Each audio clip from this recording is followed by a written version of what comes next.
साधु साधु।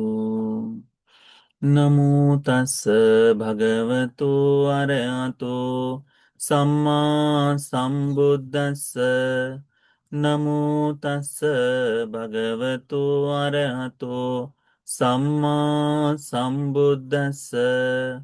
नमो तस् भगवतो अरहतो सम्मा सम्बुद्धस्स।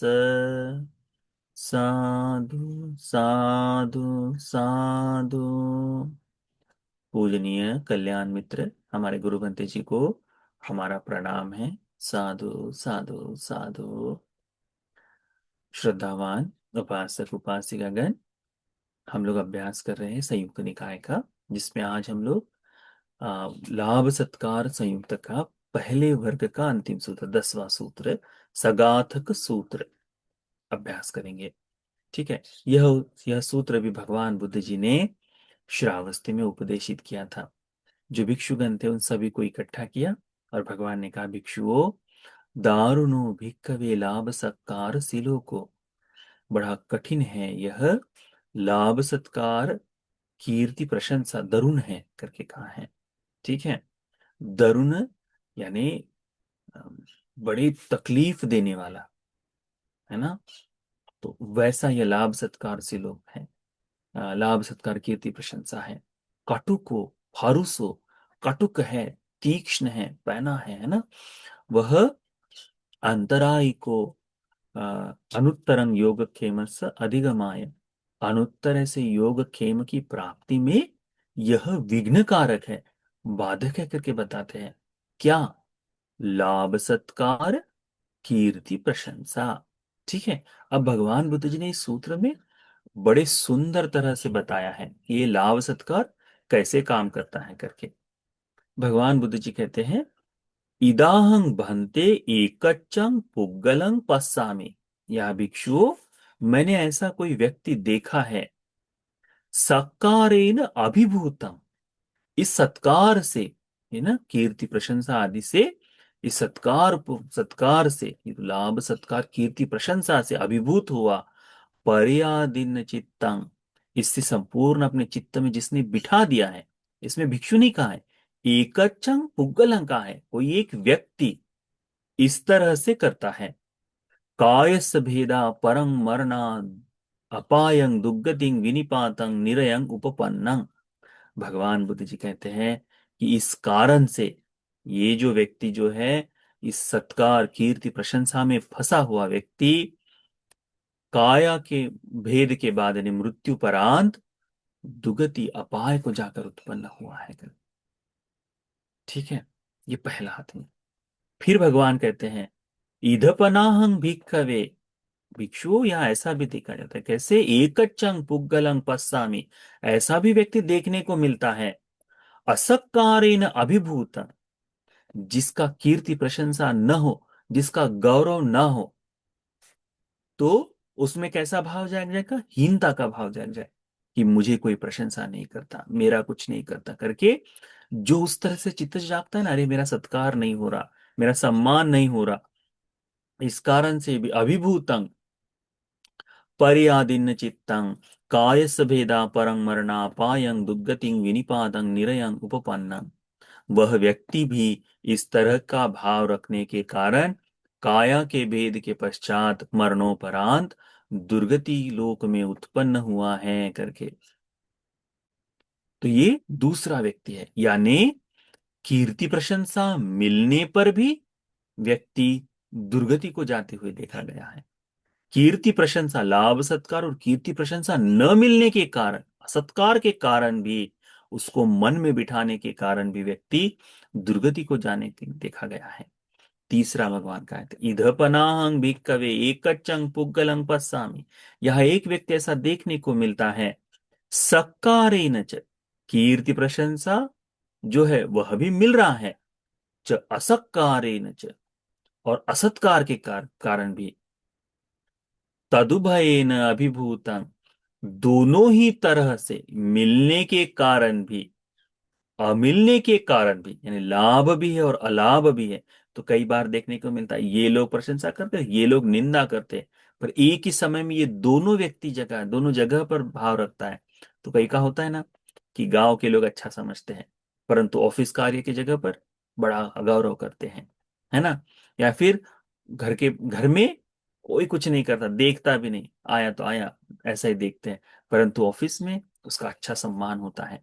तो इस कारण से वो दोनों जगह के, अरे मैं तो यहाँ ऐसा हो रहा वहां, तो इस दोनों ही जगह में फंसा हुआ वह, ये दोनों ही जगह में इस तरह से फंसा हुआ वह, भगवान कहते हैं होने के कारण, कायस भेदा परंग मरना दुगतिंग विनिपातं, अपायं दुगतिंग विनिपातं निरयंग उपपन्न है। अपाय नामक दुर्गति में जाकर उत्पन्न होता है करके भगवान कहते हैं ये एवं दारुणों को भिक्कवे लाभ सत्कार से लोगो, इतना दरुण है लाभ सत्कार कीर्ति प्रशंसा। कैसे? जिसे मिलता है उस मिलने के कारण भी क्या हो रहा है, वह दुर्गति में जा रहा है, अपाय में जा रहा है। जिसे नहीं मिलता होने के कारण वो भी दुर्गति अपाय में जा रहा है। जिसे कहीं कुछ मिलता है, कहीं जगह नहीं मिलता, कहीं मिलता है उस कारण से आनंदित, नहीं मिलता है मुझे क्यों नहीं मिल रहा है, इस दोनों के बीच में फंसा हुआ ये भी दुर्गति को जा रहा है। तो हमें समझना चाहिए कि ये लाभ सत्कार कीर्ति प्रशंसा हमारे कितनी हानि करते हैं करके। क्या कहते हैं भगवान, एवं दारुणों को भिक्खवे लाभ सत्कार सिलोभ को, ये जो इतना दरुण है ना, इतना कष्टप्रद है, इतना कष्टदायक है, यह लाभ सत्कार कीर्ति प्रशंसा कटु को, बड़ा कटुक है, कड़वा है ना। यह फिर भगवान कहते हैं कि हरुसो, बड़ा तीक्ष्ण है। हाँ, अनुत्तरस योगक्षेमस अंतराय करके भगवान ने कहा, अंतराय को अनुत्तरंग योगक्षेमस अधिगमाय, अंतराय के बाधक है कहते भगवान, कि ये कीर्ति प्रशंसा इस तरह से बाधा उत्पन्न करते हैं। फिर भगवान बुद्ध जी कहते हैं कि भिक्षुओं, जो तुम्हें लाभ सत्कार कीर्ति प्रशंसा उत्पन्न हो, तस्मात् यह भिक्खवे एवं शिक्षितव्यं, इसीलिए भिक्षु तुमने सीखना चाहिए कि उत्पन्न लाभ सत्कार सिलोकं पज हिस्साम, मैं ये उत्पन्न हुए लाभ सत्कार कीर्ति प्रशंसा को त्याग दूंगा। नचनो उत्पन्न लाभ सत्कार सिलोको चित्तंग पर्यादाय सती थे, मैं इस उत्पन्न हुए लाभ सत्कार कीर्ति प्रशंसा को अपने मन में बिठाऊंगा नहीं। जिस व्यक्ति ने अपने मन में बिठा लिया, उस व्यक्ति को क्या हो रहा है कि उसे लाभ सत्कार कीर्ति प्रशंसा को बिठाने के कारण एक तो अहंकार की भावना, दूसरों को हीन देखने की भावना ही उत्पन्न हो जाती है, खुद को सराहने की भावना आ जाती है, जिस कारण से अनेकों प्रकार का अकुशल उससे घटित होता, तो वह निरह जा रहा है। जिसे नहीं मिल रहा तो दूसरों के लाभ सत्कार को देखकर ईर्ष्या युक्त चित्त को जगाकर ईर्ष्या का जीवन जीते जीते वह पुनः इस तरह से दुर्गति को जा रहा है। जिसे मिल रहा है, जिसे नहीं मिल रहा, तो यहां मिल रहा है वहां नहीं मिल रहा, तो यहां अच्छा वहां पर बुरा, इस तरह का भाव रखते हुए भी, तो मिले तब भी न मिले तब भी हो क्या रहा है, क्योंकि वो इन चीजों को अपने चित्त में बिठा रहा है। किसे? लाभ सत्कार कीर्ति प्रशंसा को, उसे ही जीवन का सार समझकर बड़ा पकड़ कर रख रहा है, जिस कारण से ये सारा व्यत्यय उत्पन्न होता है, जो हमारे निर्वाण का बाधक बनते हैं। तो भगवान भिक्षु को क्या बताते हैं कि भिक्षु, इस उत्पन्न हुए लाभ सत्कार कीर्ति प्रशंसा को त्याग दो, दूर करो। जो उत्पन्न हुए जो उत्पन्न हुए लाभ सत्कार कीर्ति प्रशंसा को अपने चित्त में बिठाना नहीं है करके, मन में स्थिर नहीं करना है करके, एवं ही वो भिक्खवे सिक्खितव्यं थी, भिक्षु तुमको ये सीखना है करके भगवान बुद्ध जी बताते हैं। सुंदर है ना, सुंदर है। लाभ सत्कार मिले तब भी जो हमारा जीवन चल रहा है वैसा ही चलेगा ना। यदि हम उसको अपने चित्त में नहीं बिठाएंगे तो मिलने वाला सत्कार मिल रहा है बड़े आसानी से, हम जीवन जी रहे हैं, नहीं मिल रहा और उसको चित्त में नहीं बिठाए तब भी हमारा जीवन चल रहा है, तो ये जो लाभ सत्कार कीर्ति प्रशंसा है, इसको हमारे जीवन में विशेष महत्व नहीं देना है कि अरे तू तो अच्छा, हाँ हाँ मैं तो बहुत अच्छा, ऐसा है। उसको मन में जगह न दो, उतना भगवान हमको देशना करते हैं। इदम वोच भगवा, भगवान ने यह उपदेश दिया, इदं वत्वान सुगतो अता परंग एतद् वोच सत्ता। ये उपदेश करने के बाद भगवान ने इस तरह से और गाथाओं में भी बताया है। यस्य कस यस्य सक्रियमानस असकारेण चुभयं समाधि न विकम्पन्ति अपमान विहारिणो। भगवान कहते हैं, यस सक्रिय मानस, ये मेरा सत्कार करते हैं, ये मेरा गौरव करते हैं, इस तरह का कोई भाव मन में रखे, या फिर असत्कार करते हैं, मेरा गौरव नहीं करते, मेरा सम्मान नहीं करते, इस तरह का दोनों तरह का जो भाव है, उसके भय में बंधा हुआ आदमी। क्योंकि गौरव करने पर भय तो उत्पन्न होता है ना, हाँ, तो दोनों के इसमें फंसा हुआ व्यक्ति, ठीक है, यह व्यक्ति क्या होता है, समाधि न विकम पाते, इसमें फंसा हुआ आदमी समाधि को बोध नहीं कर पाता, अपमान विहारिनो। यह ये अप्रमाण इस तरह से लगा रहा, तो समाधि के जो फल है, इन समाधि के फलों को देख नहीं पाता है करके भगवान बताते हैं।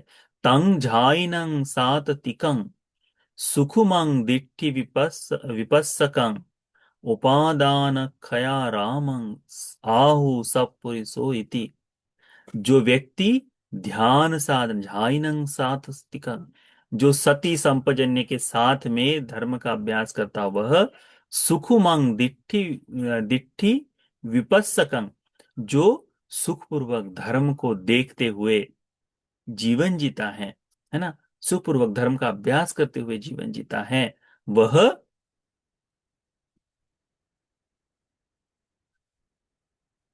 वह उपादान खया राम, ये उत्पन्न उपादान जो है ना, बंधन जो है, इन संपूर्ण बंधनों को दूर कर आहु सब पुरुषो इति, वह सत्पुरुषों की तरह जीवन जीता है, उपादान रहित क्षीण होकर साधना में रत रहता है।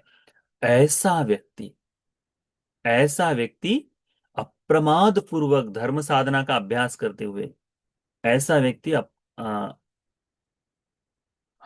अप्रमाण पूर्वक धर्म का साधना करते हुए ना तो सत्कार से और ना ही असत्कार के भय में बंधकर वो नहीं फंसा रहता। वो क्या करता है, इससे परे होकर उसकी समाधि में कोई बाधा उत्पन्न नहीं होती, कहते हैं।